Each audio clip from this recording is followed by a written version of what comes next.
All right, we'll let Jimi Hendrix play us out here a little bit. Welcome to Rock Content's 9th installment of our Jam Session series.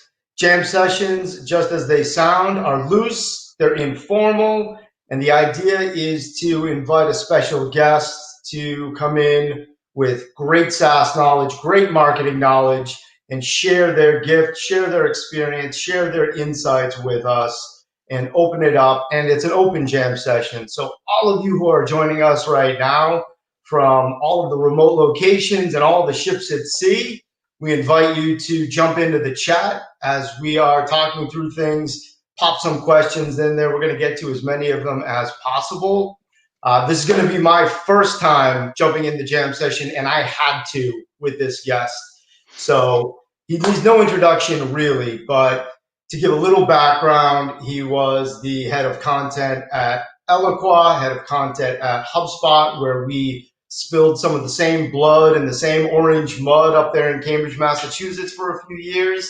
Since then, CMO of InsightSquared, CMO of Robin, currently the CMO of Pendo, steaming forward in the SaaS world. This company is breakout. We'll talk a little bit more about Pendo later, but wanted to introduce this guy. Everyone at home, stand up, cheer, shout, applaud. He's muscly, he's inky, he's beardy, and man, this guy has tons of content experience and marketing that he's going to share with us. Welcome, Joe Chernov. Whoa, I can only let people down from that intro. Wow. Good to see you, Matt. Yeah, good to see you. Welcome, welcome to the jam session. And thanks for having me. Most of our audience are dedicated, dyed-in-the-wool, die-hard marketers, so they're going to know a little bit more about you than the average squad. But for anyone that's a rookie that's joining in, if you could just share a little bit more about your background that I didn't get into, anything that we should know about you before diving in for the next 45 minutes to an hour.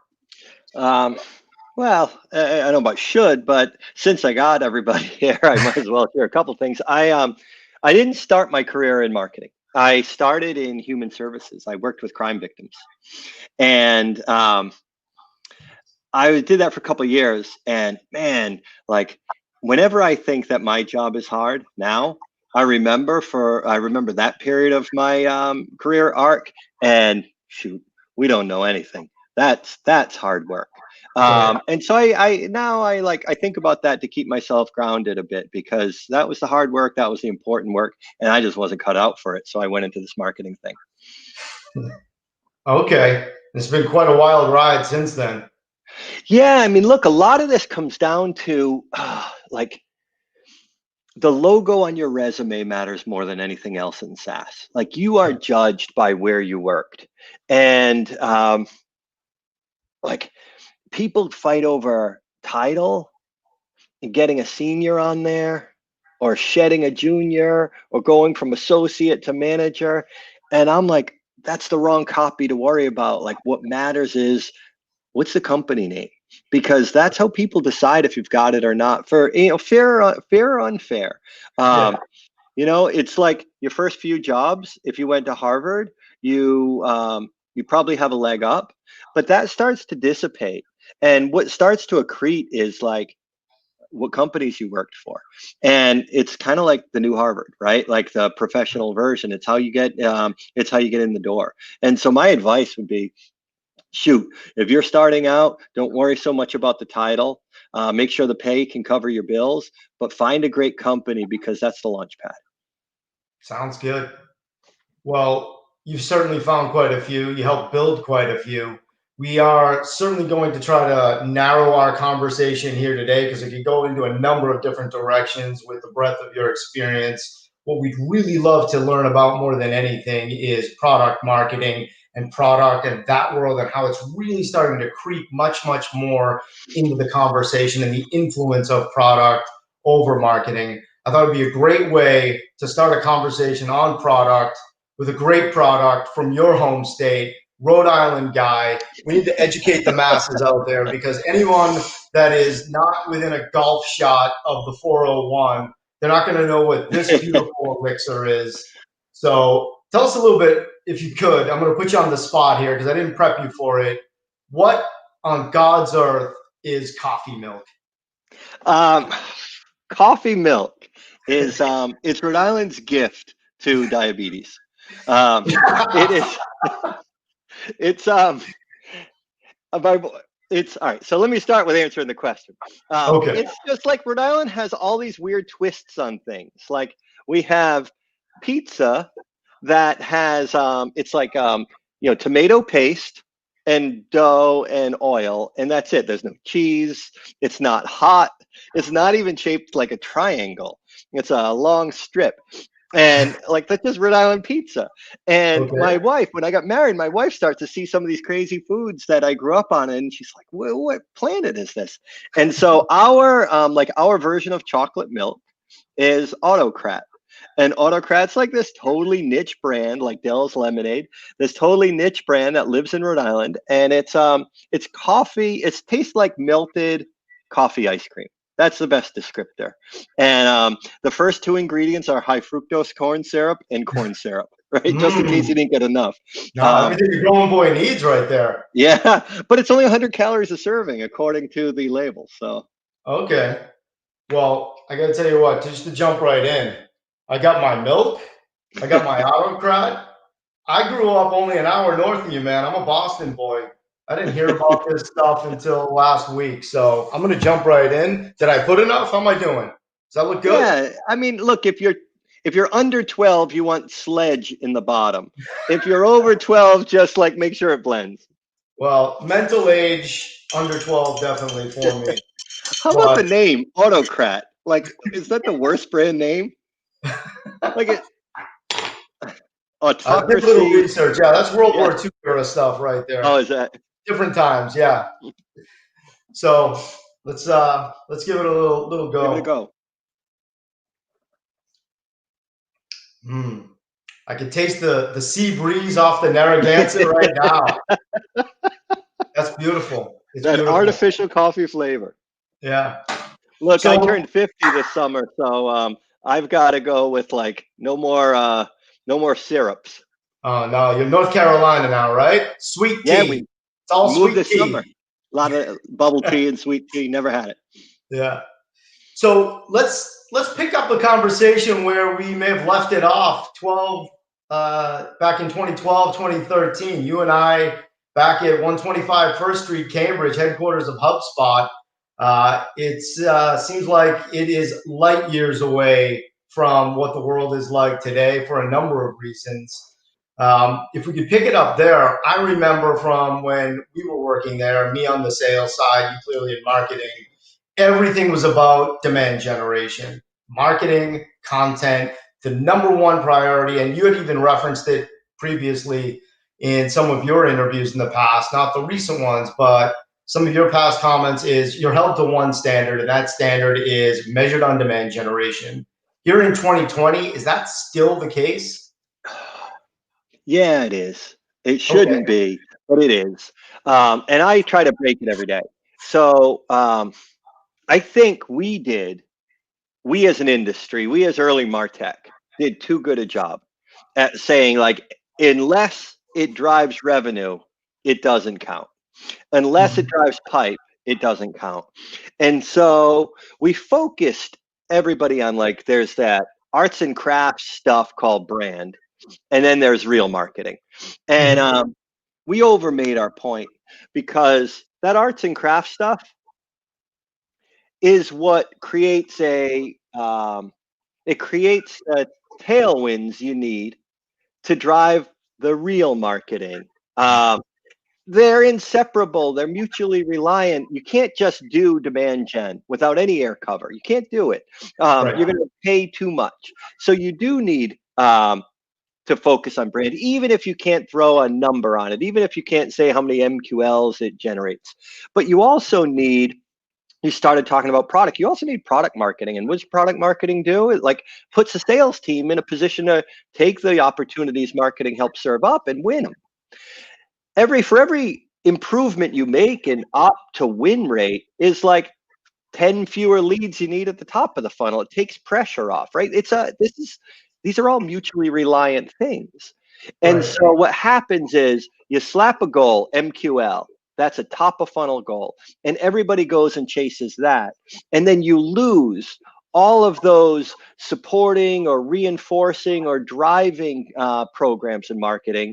And then your costs go through the roof, your yield comes down, and you lose your job. You've got to, it has to be a portfolio. And I'm a believer in show me how I'm measured, I'll show you how I behave. So I'm now imploring, even at Pendo, which is an enlightened company, like, give me opt to win targets. How many, what percentage of open ops have a meaningful marketing touch, and we can define meaningful. We can horse trade over that, and show which correlate to win rate. And now give me a goal that I've got to go from 40% to 60%. And that conversion rate has to hold. Now, show me how I'm measured, I'll show you how I behave. Now I have an incentive to do the right thing there. When my only goal is at the top of the funnel, my incentive is just to gin up more lousy leads. So we've got to make the metrics force the right behaviors. Right. And you'd mentioned in the past in some of your previous conversations that there are a number of different fronts and plates that you're keeping spinning at the same time. Demand gen is certainly one of them, but there's branding, there's product releases. Yep. How does all this weave into this same conversation that everything has to be measured? So I have a friend that measures brand in a fascinating way. Okay. And we're going to start doing this. What he does is he has a benchmark that he has set based on past performance for their performance marketing. So he knows what their CAC is, but you don't have to base it on customer acquisition cost. You could base it on cost per opportunity if you don't have the same volume that they do if you're earlier stage. So let's say your cost per opportunity should be $100. What he finds is, I mean, that would be pretty good. But if his cost per opportunity is at $150, that's when he sounds the alarm. And you know what he does? Total counterintuitive move. He takes money from performance marketing and he puts it in brand marketing. And he creates more air cover for the brand, watches the performance marketing come down from 150 to 130 to 120 to 90, and the money goes right back into performance marketing. And this is for a household name company. Even they can use a little brand invigoration every once in a while. And so it's totally counterintuitive that it takes money out of demand programs when they get expensive and puts it somewhere even harder to track, brand. So brand, the KPI for brand is driving down the cost of demand. I think that this is such a smart way to do it. So he's using the performance from demand to subsidize the brand efforts, which in effect creates this virtuous cycle because the brand is reinforcing the performance, and then that performance coming down for cost per opportunity can then reinforce brand. Yes, pretty much. Like he has a standard ratio. Say it's 90%, say it's $1 million to spend. $900,000 go into performance, demand, and $100,000 go into brand. But when his unit economics for performance start to get too expensive, his thesis is that the reason it gets too expensive is there's no brand creating air cover. So he takes money from performance and rebalances it. Maybe it's now 50-50. And so now $500,000 prorated for the time period goes into brand. Then he watches the performance cost, the unit costs come down, and then he goes back to normal 90-10. And so the idea is that brand is really what drives the efficient spend on demand. Got it. Okay. And let's fast forward a bit then to more present day, because InsightSquared, great product-led growth organization, Pendo, obviously you're eating your own dog food and a lot of stuff. I'm going to assume Pendo uses Pendo to read into a lot of its data. Yeah. How do you see this dynamic of product getting much, much more involved in the marketing conversation, affecting some of these flows that you're seeing and affecting that flywheel? Yeah, I think I think product management just ate marketing's lunch. Yeah. here we are, marketers. We're off as marketers writing. All right, we're going to go all the way back to that MQL discussion. Even this conversation is all the same thing, just from different perspectives. The MQL conversation, you give me one goal, generate MQLs. The first thing I'm going to do is get as many of them as possible. Then when I find I can't get as many as I need, what am I going to do? I'm going to lower the definition. You know, under the cover of darkness, I'm going to make it easier to MQL. Yeah. Eventually. And so how do I do that? How do I get more and more of those? I create content that strays further and further and further from what the company does. Because the further you go from what the company does, the bigger your audience generally becomes, right? And so now I'm getting more conversions, but they're lower quality because I've had to cast a much wider net, right? And so you start to produce content that is like how Game of Thrones is like social selling, right? It's like, come on, man, you're pulling in Game of Thrones fans. They're not going to buy your B2B software. So you stray too far. But hey, they converted, you get that MQL, right? Even though it's somebody in their basement, you know, in a Daenerys wig. And so while we were busy doing that, some clever folks on product management, not even the marketing team, were like, what people really want to do is experience my product. Why don't I chop off a piece of this product and make it free and let them cut their teeth on it? And we were all distracted with all this content marketing stuff, chasing these MQLs. And the solution came in the form of product. Product started to innovate and encroach on marketing. And thank God they did. And so now marketers are waking up to this saying like, hey, I want a piece of that. Like, I should be playing a role in that. And the product team's like, catch up. You know, I've been doing this for a while. And so marketers now are having to get a little bit more savvy about sprints and about like some of what goes into building product. Well, you bring up an interesting point as far as those two seemingly polar ends of the spectrum, right? The Game of Thrones, so far removed from product, all the way to this is the product. Let's market exactly what we're selling. Let's get people into it as early as possible. Yep. What about what's commonly referred to as the messy middle? What about that no man's land, that purgatory between we're way distant from what we do and we're really just at the cusp of it, right into this is the product? Tell me a little bit more about your perspective on how to bridge that gap, that solutions area that sits in between. Yeah, so look, I'll give you, this is right from a board meeting. When I took over as CMO, I'll tell you what I said at the board meeting. I didn't call it the messy middle, I called it the missing middle. And I said, on one hand, we have all of these MQLs that we know have a modest conversion rate to a deal, right? They're people that have converted on our content because they like what we have to say, but they don't necessarily know what we sell, right? And then we have these super high value things called demo requests. Somebody comes to our site and asks to see the product. Those are not all that elastic, right? There's a finite number of people that want to jump through sales hoops because they want to see your product that badly. We don't have much in between the two, right? It's either volume sacrificing quality or quality but brittle. And so what's in the middle? What's in the middle is freemium. What's in the middle is a frictionless, self-guided tour of the product. What's in the middle is some of the stuff HubSpot was doing early on with like advisory calls where you share your proprietary data so companies know, PMs know how they stack up against their peers. In the middle is like little free tests, little free experiences in the product, like HubSpot does signature files, right? It's, you know, everybody has to change their signatures every now and then. They give that away free, right? That's what's in the middle. And now your content's job is no longer to get somebody in the funnel. Your content's job is to get somebody to come to your site or go to wherever your free product or free experience lives and then take an action to discover the product. Mm-hmm. So it's no longer, my view is it's no longer about getting that conversion.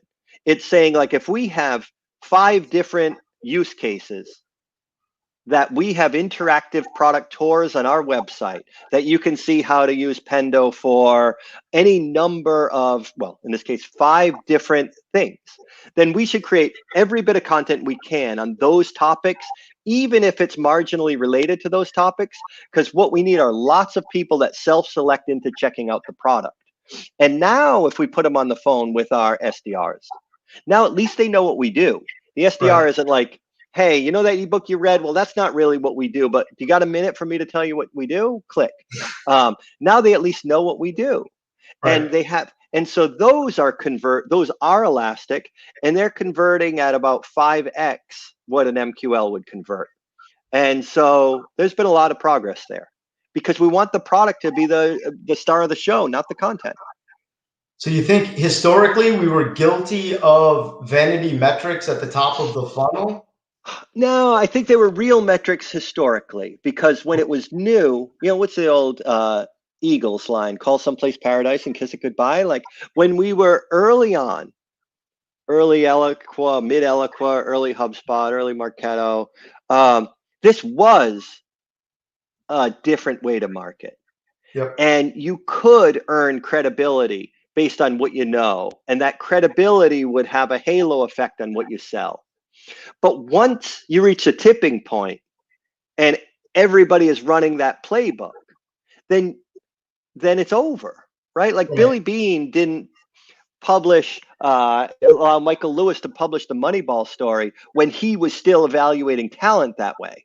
That was a big misdirection. So everybody else would evaluate talent that way, and he's gone on to something else, right?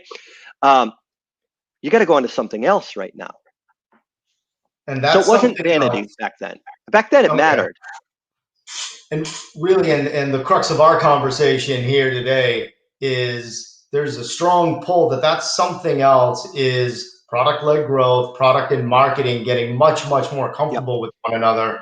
I remember in our HubSpot days, marketing was everything. Sales and marketing alignment. I did a lot of those sales and marketing meetings, and I still don't hear the combination of the 2 words that we're looking for here, which is smoduct or practicing.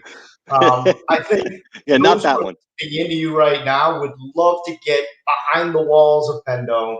You talked about your board meeting a minute ago, but as much as we could learn about what you've set up in-house to get closer to product, to bring them to the table, bring them into the conversation, so they're not eating your lunch. I can't imagine you're allowing your product people to eat your lunch without you taking a couple bites there. What does it look like right now in Pendo as far as how you're collaborating with marketing, product, and maybe what our marketers can learn from it?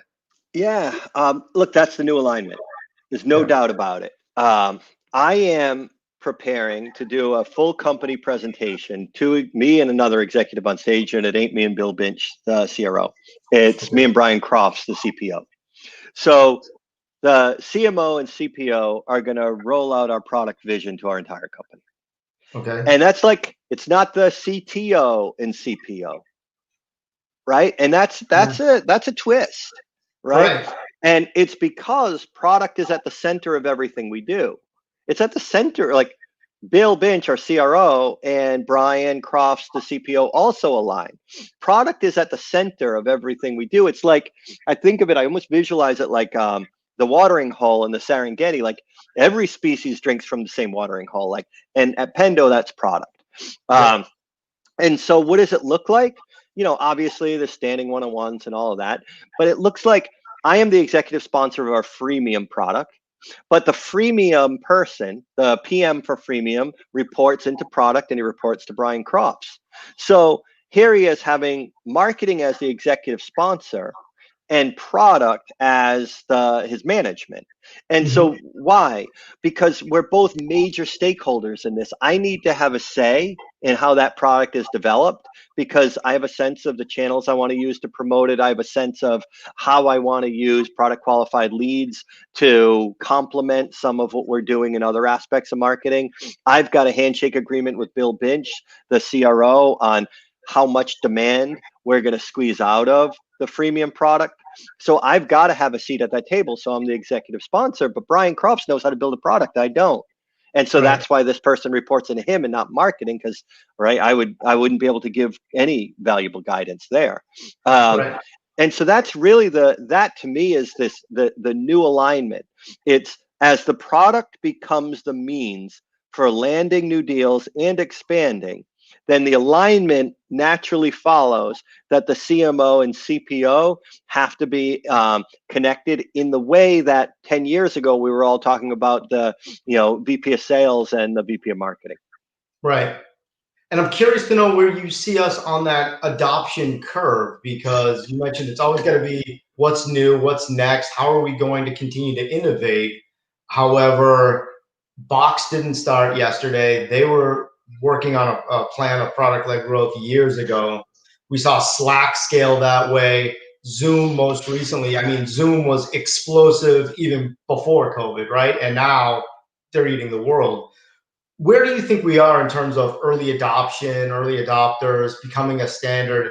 How early enough is our audience right now who's listening in on getting in on this to still be innovative and still have their way to really see the benefits from it? Yeah, I think we're early enough that I think they're early enough that anybody listening can make a name for herself or himself by being the champion of this. Yeah, Box was pretty early. Dropbox pretty early. I remember, man, I was sending out Dropbox invites like crazy to get that free storage. But just because they did it doesn't mean it's dated, right? Right. It's really hard to do well. And so there's a barrier. You need engineering resources. You need PM resources. You need budget. Like there's this crazy counterintuitive thing that like I got to pump money into getting people to sign up for a product for free. Man, if that's not the upside down, what is, right? And so you need budget. And then you need somebody that's really instrumenting what features correlate to conversion into the paid version. Like I went to a session once years ago with the head of growth from Spotify, and he was talking about free versus paid and how like with an N that big, like they had the data to work with. B2B, it's a little harder, right? You got a smaller set of users. Yep. And it blew my mind. Like this was my introduction to freemium. And I'm listening to this guy saying like, oh man, I should just change careers. He's so far behind me. And what he said is, it was never the features you thought it would be going in. Like they entered with a thesis like ads or how many streams you could listen to without hearing an ad. And you know what it was? Yeah, it was ads, but it was also like international. People were willing to pay because they wanted Spotify to work no matter where they were in the world. And you would have never known that until you started to inspect the data and run tests, right? And so for us, it's like we'll go into our freemium product with a thesis, but then I have a full-time person on these branches of marketing that is just looking at what the data tells us so that we can re-instrument what that definition of a product qualified lead is based not on our hypotheses, but on the actual behaviors.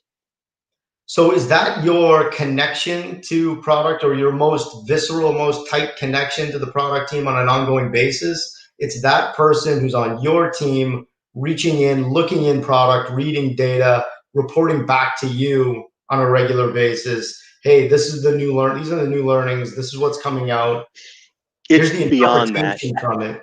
I have meetings with the PM where we talk about how our Salesforce instance is configured and how much of the data needs to be added manually versus can be automated versus do we have any consultants that can come and build out our database to be more receptive to a free product. It's like, it's deep. It's not like, I'm not just saying, hey, we need more PQLs over here, lower the bar. It's like it's as deep as an ops level. Okay. It's real alignment. It's real integration. Like other than me not having the vocabulary I need, if you were just like swooping into a meeting, you wouldn't necessarily know who was on what team. Okay. Wow. So that's pretty far developed and mature, obviously, in Pendo.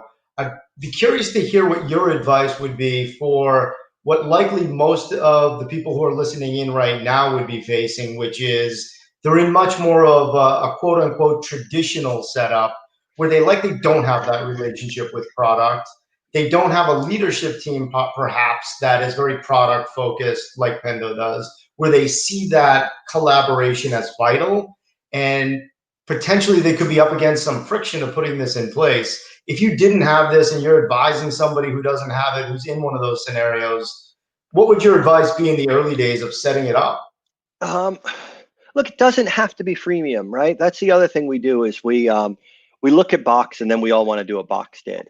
But Yeah. like, shoot, I remember when I was in my 20s, I liked this poet, Richard Brautigan, The Last of the Beats. And I found this newsletter, like this e-zine, they were calling them, right? It was like pre-internet. And it was all like Richard Brautigan-esque writing. Everybody should read Richard Brautigan. He's incredible. And so I'm like doing my best Richard Brautigan knockoffs and sending them in. And finally I get a letter that's like basically a very polite leave me alone letter. And the guy said, we want writing that's inspired by him, not copying him, right? Okay. And we all copy Richard Brautigan. We all copy Slack. We all say like, how can we do at company X what Box did? But like, you could also take the spirit of what Box did, which is how can we create a network effect where there is an incentive for our users to expose our product to their network?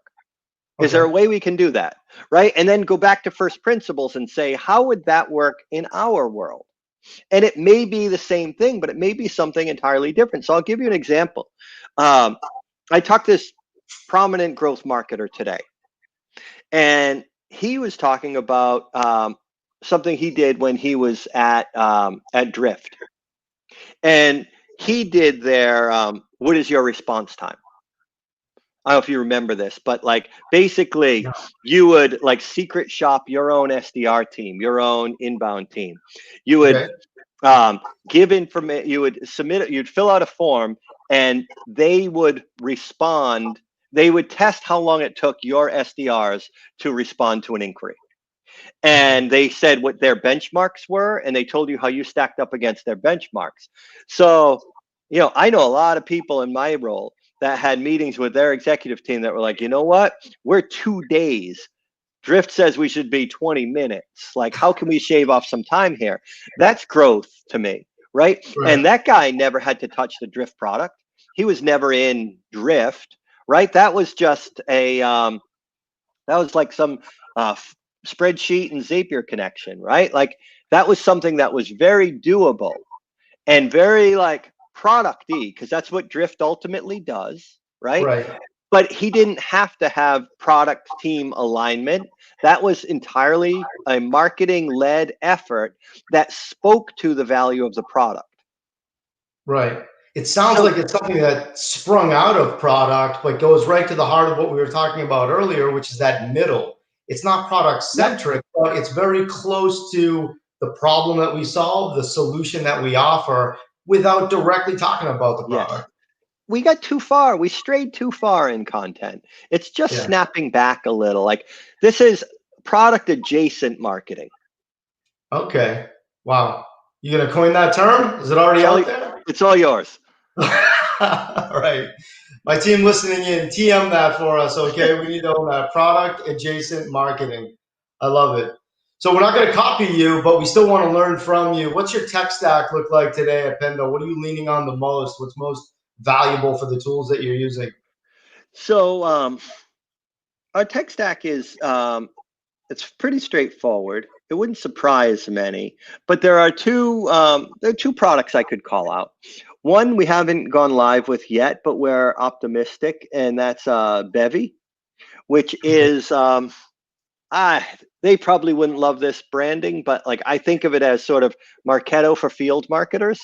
The idea is like, how can you take your customer community and have them beget a broader community? So it's kind of like resources and content for your customers to spin up their own Pendo experiences for their own networks.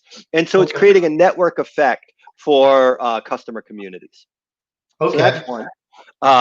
So that's one that I'm really optimistic about. Another is, and this goes back to that messy middle. All of these like formal sales methodologies, right? Like Challenger, and they're all based on like making the customer do some work. Right. And it's awfully hard to get a demo. It's awfully hard to see the MFing product you're trying to buy. You got to go through some interrogation from a sales rep that wants to like challenge your thinking and be a trusted. Just want to see the thing. Yeah. And we make it really hard to just see the thing, we as an industry. And so we use this other tool called Reprise that we use to create our what we call our self-guided tours of Pendo. Okay. So we have, I mentioned it earlier in this conversation, we have these use case specific tours of Pendo where you get almost like, I refer to it as a deep fake product experience. You are actually using Pendo, but not really. Like there's no data back end, but it has all the hover states you would imagine in Pendo. It looks and behaves and acts like the real product. It's not a video. You don't sit and consume it. Okay. You interact with it, and guides are popping up showing you what to do next. If you didn't know better, you'd think you were using the product. Right. But you don't have to go through sales, right? I didn't have to go through product for this. This is something marketer can do on their own, and we spun up like 5 of them as a placeholder for until we had freemium, we'll have this. And now it's really clear these are going to do different things for the business. I thought the value prop for these product tours was going to be purely that missing middle I described, like get people to discover Pendo, the solution, earlier in the process, take friction out of it, and we're going to get way better leads. All of that was true. But what turned out to be even more true that I did not see coming is the real value prop is after the opportunity exists, after the opportunity has been created, we often see multiple tours happening, multiple of these self-guided tours happening at the account that there's an opportunity on. Why? Oh, because our champion is trying to build a buying committee, or our champion is trying to explain to her colleagues what this Pendo thing does. And why don't I just send them a tour? When we see that happening, we know our win rate goes through the roof. That is the signal that somebody's going to go on to buy. And so this helps at that, like more leads, yes, but it helps just as much, if not more, at stretching the middle of the funnel, getting better throughput from those leads we generate, which is also why I want to have some marketing KPIs around that missing middle. So if that's the case now, is it not really marketing and sales alignment, product and marketing alignment? It's product, marketing, sales alignment, all three working together in different varieties at different times. It's a triangle. You got it. Yeah, got it. Amazing. We're going to bring it home here in a few minutes. If you're listening in to Joe and I just rap about some product marketing, feel free to start firing into some comments right now. We're going to open it up to Q&A in a few. Joe, it's on everyone's mind. Curious to know, given the world that we're living in, how much has changed at Pendo in the last 7 months, pre and post COVID? Oh, it's harder, right? Like the business is good, right? Like companies have realized that they got to invest in their product right now. And you want to come out of this stronger, invest in your product now. Like people know that you got to accelerate into corners. And so the good news is the business is doing really well. Why I said it's hard is team dynamics are harder. We hire new people and you don't get that like immediate injection of like culture and adrenaline and camaraderie. And we struggle a little bit keeping, I struggle a little bit, I should say, keeping that like morale and like the team vibe and that like sense of unity. It's harder when people are fractured. I just think it's harder. I never realized this before, but I think being together in an office makes a big difference. Yeah. Pendo going back? Yeah, we'll go back. Okay. Good to know. Uh, what are the books you recommend, or your number one top read for our audience that you could have them dive into, whether it's all-time business book or something that really blew you away recently? Yeah, I'm reading Upstream by Okay. the Heath brothers. They wrote Switch and Made to Stick. Like those guys are the best. And like Upstream it's all that books is seems so obvious, but you're like, I didn't think of it. It's just about the outsized returns you can enjoy when you fix the upstream problem versus the downstream problem. The upstream need versus like the downstream problems, right? And so what I constantly challenge myself to do is say, am I like putting out a downstream fire here? Mixed metaphor. Or am I addressing what that upstream issue is? Like how far up the chain can I trace this issue so that I can fix it once and for all and prevent it from reoccurring? And so like we talk about this missing middle, I'm pleased with this because what I the temptation would be to say we need more MQLs or we need better MQLs. That wasn't it. The upstream problem was we were making it too hard to discover our product and we sell to product people. Mm-hmm. And then that can set in motion thinking about product-led growth and all these, but you've got to arrive at that fundamental, what is that seminal issue? And that's what this book is about. And like, spoiler alert, the warning in it is you never really get credit for fixing the upstream problem because you can't prove a negative, right? And so you Right. can't prove how many downstream issues you prevented by fixing that upstream problem. You just have to know you did.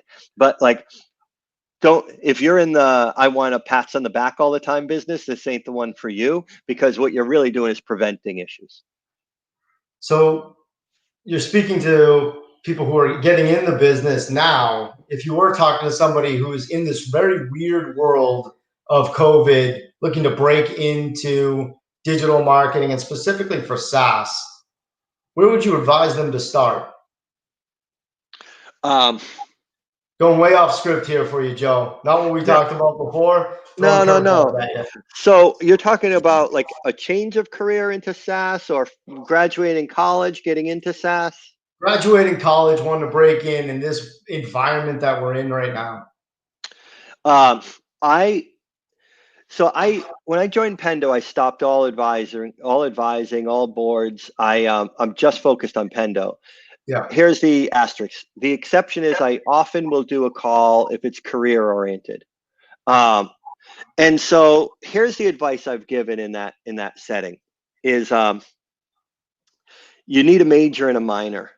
You've got to be really good at one thing because you have to have surface area for a hiring manager to say, all right, she's got it. Like that's a skill set I'm looking for.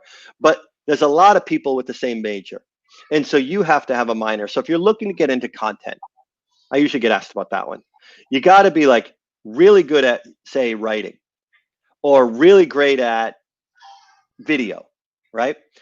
But no, you're probably not the best in the world at either. You got to be good enough to get in the door and then differentiate by having that second thing. So maybe you know some basic coding. Maybe you have a background in audio, like you have you could run the company's podcast. You need to think of it as a major and a minor, and you use your interview time to earn another interview by enforcing your major, but be remembered, be differentiated by what that other special thing you have that the other people likely don't.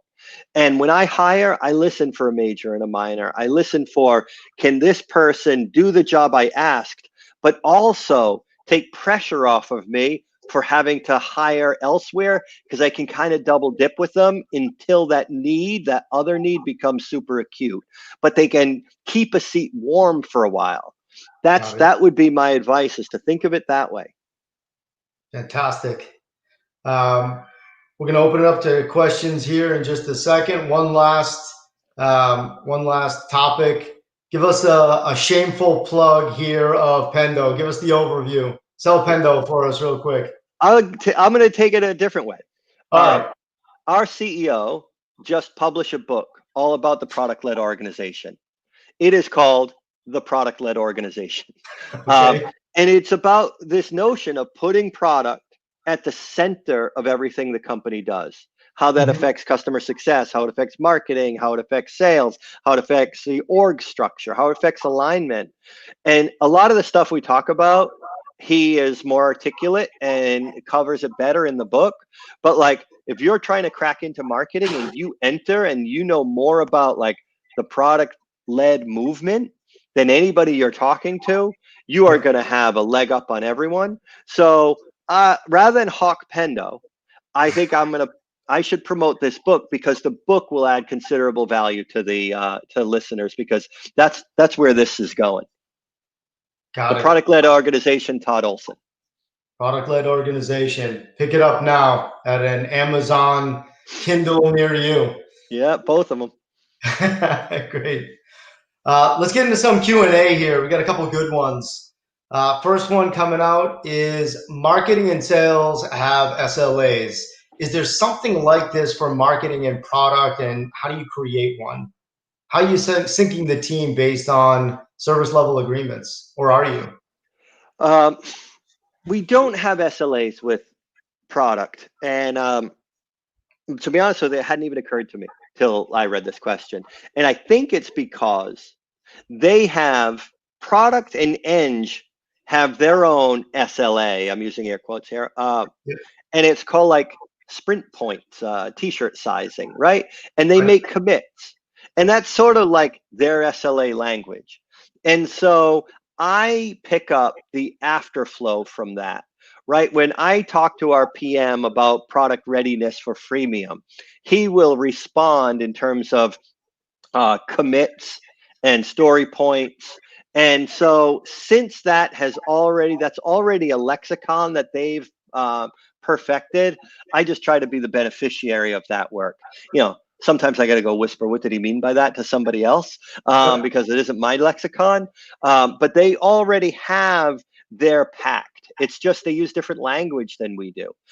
Could I get to a point, though, to this question, that like I still need stuff delivered to marketing that doesn't have engineering involved, but only product involved, like video guides as a walkthrough into the product to show how to self-onboard. Yeah, I could see myself having an SLA that you have these deliverables that need to be met in this time frame, and I will commit to you, product person, this many promotional dollars and this many signups for your free product. I could see that. We're not at a point right now of sophistication that that we're even that far along. Right now, we're just horse trading. Right. And at that I'm point, like, when can you get this goddamn thing live? Right. And I think that speaks to how we are in the early days of having this as the strategy, where someone of your background is just now considering, how would an SLA look in this new environment, in this new world? Interesting. You're not left behind, right? Yeah. This is like, you know, the train is moving, but you know, you can jog up to it. Yep. And the second question actually leads right into this. Where in this new world does the marketing and the product marketer's job end and the product manager's job begin, or vice versa, given, again, product is eating marketing's lunch, marketing needs to evolve and get more product focused? How do you draw that line as to who owns what? It's a negotiation. The line was brighter before, right? Yeah. I looked at product management as not product marketing, product management as an API between the R&D side and the business side. And that API could live on product or it could live on marketing, right? Right now, I think it's not about information being passed through each group. It's about both, like, all parties being at the same table, having the same conversation. It's not like we made a decision and now business has to figure out what to do with it, or business makes a request and now product has to fulfill it. It's both come to the table and say, we need more people to use Pendo, because when they use Pendo, we know that they stay with us forever, because we know they do. And so how can we get more people using Pendo? Do we need a cheaper version of Pendo? Do we need a free version of Pendo? Do we want it to be a free trial that expires? Do we want it to be freemium? They can use it forever. Are these tours enough? And that table is product management, product marketing, CMO, CPO. And it's a blurry line. We're all at the same table. And then we kind of leave and are like, I'll pick up that piece of it. Can you handle that piece of it?